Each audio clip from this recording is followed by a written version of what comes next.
Hello everyone, welcome to the YouTube channel of classes with Dev. जहाँ पर कल मैंने आप लोग को सेल और सेल ऑर्गेनल के बारे में बताया था और आज मैं आप लोग को उसके आगे न्यूक्लियस के बारे में बताने वाला हूँ। न्यूक्लियस है क्या? सबसे पहले उनकी खोज रॉबर्ट ब्राउन ने की। कब की? 1831 में, 1831। न्यूक्लियस क्या है? Large spherical and centrally situated in the cell.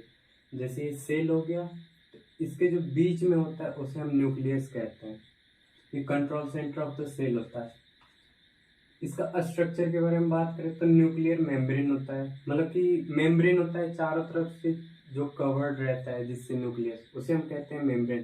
तो न्यूक्लियस है तो उसका मेम्ब्रेन हो गया न्यूक्लियर मेम्ब्रेन। दूसरा है न्यूक्लियर पोर्स।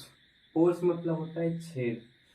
तो फिर न्यूक्लियर मेम्ब्रेन के बीच में छोटा छोटा छेद होता है। तो इसका फंक्शन क्या, आखिर ये छेद जरूरी है ही क्यों न्यूक्लियस में?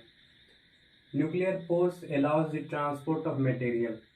जैसे इसके अंदर आरएनए होता है, प्रोटीन होता है, वो इस न्यूक्लियस से साइटोप्लाज्म में जाएगा और कुछ साइटोप्लाज्म से प्रोटीन यहाँ न्यूक्लियस में जाएगा। अब ये न्यूक्लियोप्लाज्म क्या है? Liquid substance inside nucleus. इसके अंदर जो बीच बीच में भरा हुआ होगा लिक्विड पार्ट, उसे हम न्यूक्लियोप्लाज्म कहते हैं। आज अभी बरसात हुई है तो मेढक का आप लोग को आवाज ट्रैक्टर के साउंड आ रही होगी बैकग्राउंड में, सॉरी गाइस। चौथा पॉइंट है क्रोमैटिन, डीएनए एंड क्रोमोसोम। इसे हम अच्छे से समझेंगे। अभी पहले हम बात करते हैं इसकी। पैरामीशियम है more than one nucleus. Paramecium के पास एक से अधिक न्यूक्लियस होता है। और RBC don't have nucleus. RBC का फुल फॉर्म आप लोग हर बार जानते होंगे, रेड ब्लड सेल। लेकिन वो रेड ब्लड सेल नहीं होता, रेड ब्लड कॉर्पस्कल्स होता है। मैं लिख दूं सी का, कॉर्पस्कल्स। ये रेड ब्लड कॉर्पस्कल्स होता है। सेल होता तो सेल में तो न्यूक्लियस होता है, इसलिए इसका नाम कॉर्पस्कल्स पड़ गया। अब हम बात करेंगे क्रोमैटिन, डीएनए एंड क्रोमोसोम। तो ये तीनों सिमिलर सिमिलर हैं, बस मुझे थोड़ा सा समझाने का दिक्कत है। मैं बता रहा हूँ, ये जो थ्रेड लाइक का स्ट्रक्चर है ना, इसमें बहुत सारे डीएनए होंगे, मतलब कि डीएनए ही है ये। उसके बाद फिर क्रोमैटिन क्या है? Thread like entangled structure of DNA. मतलब कि जो डीएनए था बिखरा हुआ, वो अब थ्रेड जैसा बन गया है, उसको हम कहते हैं क्रोमैटिन। और ये क्रोमैटिन फिर क्रोमैटिड में चेंज होता है। क्रोमैटिन, क्रोमैटिड ऐसे, इसे हम कहते हैं क्रोमैटिड। डीएनए का 4 पार्ट होता है, ATGC, adenine, thymine, guanine, cytosine. ये देख रहे हैं, ये हो गया क्रोमैटिड। फिर यही क्रोमोसोम क्या हो जाता है? ये क्रोमोसोम डबल हो जाता है, जैसे सेल डिवीजन में अभी आगे देखेंगे। तो ये chromatin, DNA and chromosome similar हैं। एक बार फिर से बता दो डीएनए क्या है। जैसे हम लोग के एक सेल में, ध्यान से सुनिएगा, हम लोग के एक सेल में लगभग 1 मीटर लंबा डीएनए होता है।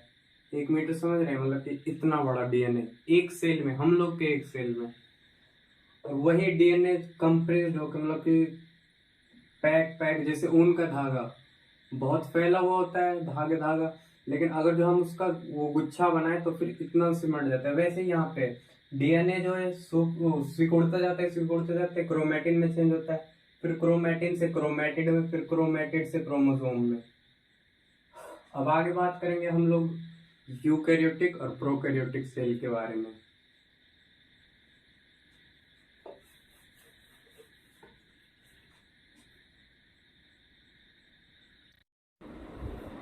अब है हमारा eukaryotic cell, have a true nucleus. True nucleus का आपका मतलब क्या है? ट्रू न्यूक्लियस का मतलब है जो कि इसके अंदर का, न्यूक्लियस के अंदर का जितना भी कंटेंट होगा, मटेरियल होगा, वो सब एक मेम्ब्रेन से बाउंड होगा, उसी को कहते हैं ट्रू न्यूक्लियस। प्रोकैरियोटिक सेल में वैसा नहीं होता है। इसमें ईआर होता है, गोल्जी बॉडी होता है, माइटोकॉन्ड्रिया होता है, क्लोरोप्लास्ट होता है, वैक्यूल होता है, और भी बहुत सारे सामान होते हैं, राइबोसोम होता है। तो इन सब के बारे में मैंने पहले ही बता दिया। अब बुक के हिसाब से चल रहा तो पहले इसके बारे में, यूकैरियोटिक सेल के बारे में, फिर सेल ऑर्गेनेल के बारे में, तो मैं वैसे करके बताता, E R, Golgi body, mitochondria, फिर आप लोग को समझ में नहीं आता। लेकिन जब मैंने उन सब के बारे में पढ़ा दिया है और मैं अभी बोल रहा हूँ endoplasmic reticulum, Golgi body, mitochondria, chloroplast, vacuole etcetera, ये सब आपको समझ में आ रही होगी। मैंने माइटोकॉन्ड्रिया और क्लोरोप्लास्ट को अंडरलाइन किया है, क्यों? क्योंकि ये सब बैक्टीरिया ही हैं जो कि हमारे सेल में आके रह रहे हैं। फिर है हमारा सेल वॉल। सेल वॉल क्या होता है? ये सेल मेम्ब्रेन। सेल वॉल क्या होता है? प्लांट में होता है एक आउटर कवरिंग होता है जो कि नॉन लिविंग होता है, आउटर लेयर होता है, मेड ऑफ सेल्यूलोज, सेल्यूलोज का बना होता है। फिर ये एक और टर्म आता है मिडिल लैमेला। मिडिल लैमेला क्या है? Glue like structure which joints to cell wall. जैसे एक सेल ये रहा, दूसरा सेल ये रहा, इन दोनों को जो बीच में ग्लू लाइक होगा उसी को हम कहते हैं मिडिल लैमेला। अब है हमारा सेल मेम्ब्रेन। सेल मेम्ब्रेन क्या है? सेल मेम्ब्रेन है made up of lipids and protein. ये सेमी परमिएबल होता है, entry and exit of some material. इसका मतलब क्या है? मतलब सेमी का मतलब होता है आधा। तो कुछ सामान को अंदर आने देता है सेल के अंदर, या फिर कुछ सामान को ही बाहर जाने देता है। जैसे सेल को कुछ खाना है, जैसे अमीबा को भूख लगे तो फूड किसके द्वारा आएगा? सेल वॉल के, उसके पास स्यूडोपोडिया होता है, तो वो सेमी परमिएबल हो गया। किसे आना है किसे नहीं आना है वो सेल मेम्ब्रेन ही डिसाइड करे।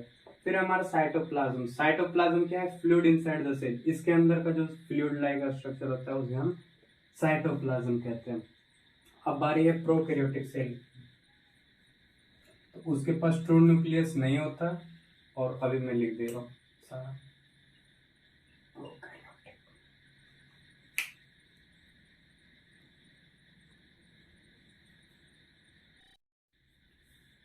Second type of cell is prokaryotic cell.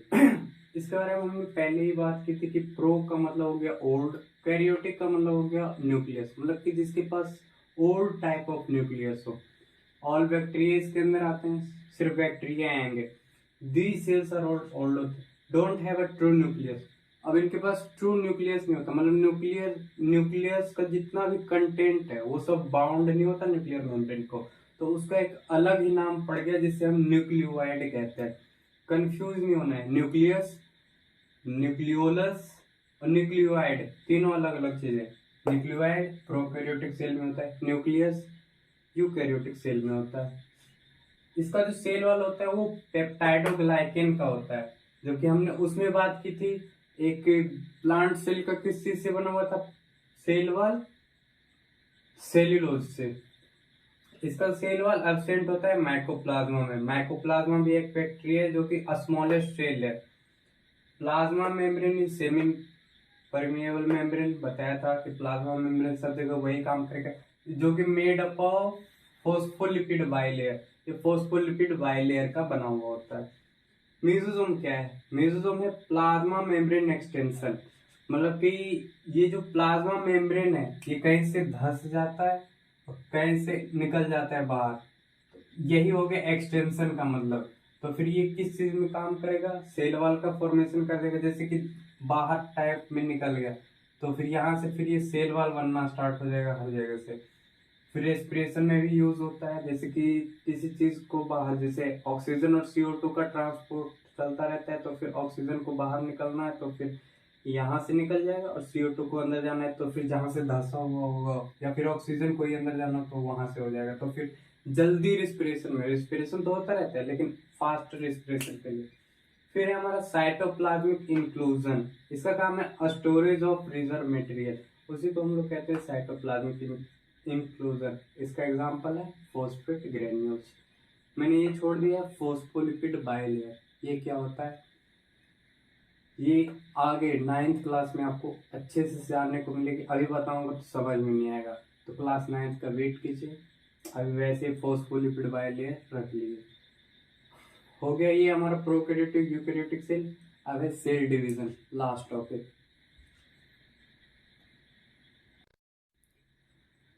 अब हमारा लास्ट टॉपिक है सेल डिवीजन। सेल डिवीजन है क्या? पहले हम जानते हैं कुछ टर्म को। पहले हमारा haploid cell. Haploid cell N से रिप्रेजेंट करते हैं, इसमें स्पर्म आता है और एग सेल आता है।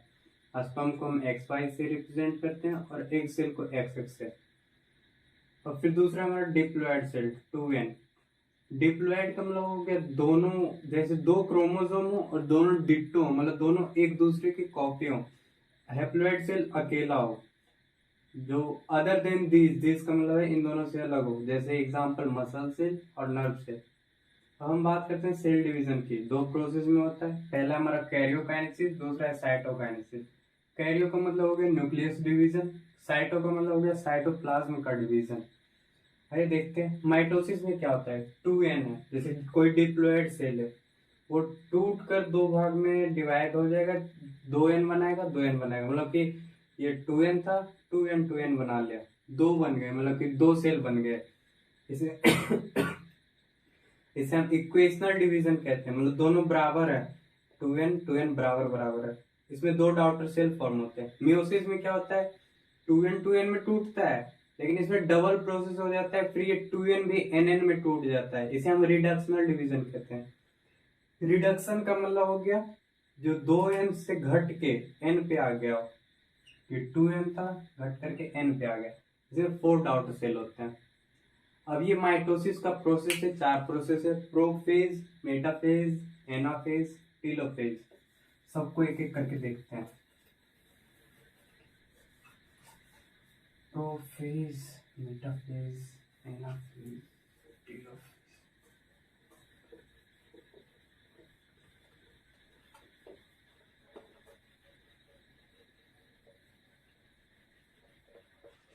पहला हमारा प्रोफेज। प्रोफेज में क्या होता है, मान लो ये रहा सेल और ये रहा न्यूक्लियस, और न्यूक्लियस के बीच में मैंने क्या बताया था, क्रोमोसोम होते हैं। ये सारा का सारा जो डिवीजन है वो क्रोमोसोम का खेल है। मान लो यहाँ पर मैंने 2 क्रोमोसोम दे दिया समझाने के लिए, सिर्फ 2। ठीक, इसमें क्या होता है, न्यूक्लियर मेम्ब्रेन गायब होने लगता है, ये हमने गायब कर दिया इसे, पहला खत्म। सेंट्रोसोम ऑन अपोजिट साइड, इसमें जो सेंट्रोसोम होंगे वो यहाँ एक पहुंच जाएगा और दूसरा इधर पहुंच जाएगा। ये हो गया हमारा पहला। फिर दूसरा क्या है, ये अब कंटिन्यू होगा, आगे बढ़ेगा। मेटाफेज में क्या होता है, chromosome attach to spindle fibre.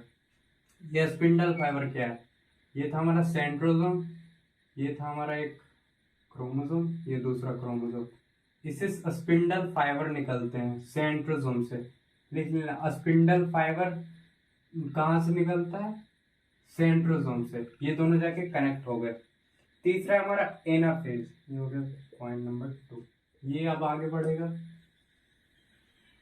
क्या होता है, क्रोमोसोम डिवाइड इन 2 पार्ट्स। अब ये दोनों कुछ प्रोटीन बना करके इन दोनों को अलग करते हैं। इस क्रोमोसोम को मैंने आधा बनाया है, क्रोमोसोम एक्चुअली में ऐसे होता है,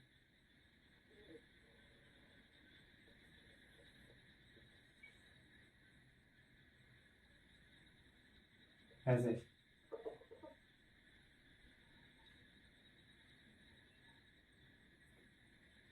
अब ये टूट कर इधर आ जाएगा 2, और इधर आ जाएगा 2।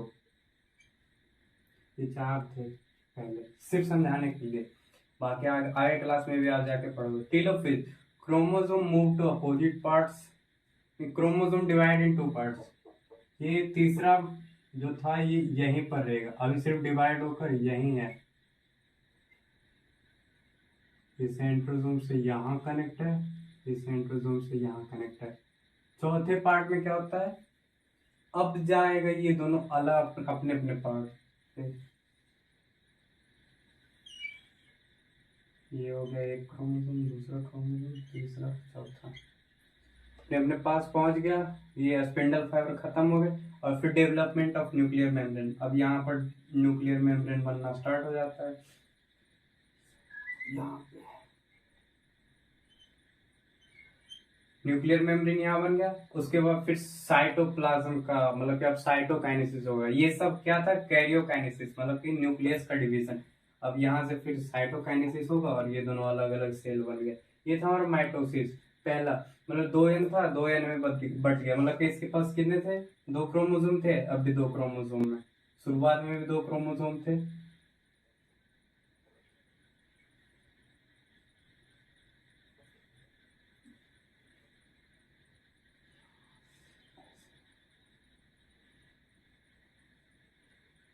यहाँ पे 2 क्रोमोसोम थे, यहाँ पे भी 2 2 क्रोमोसोम है, 2n 2n।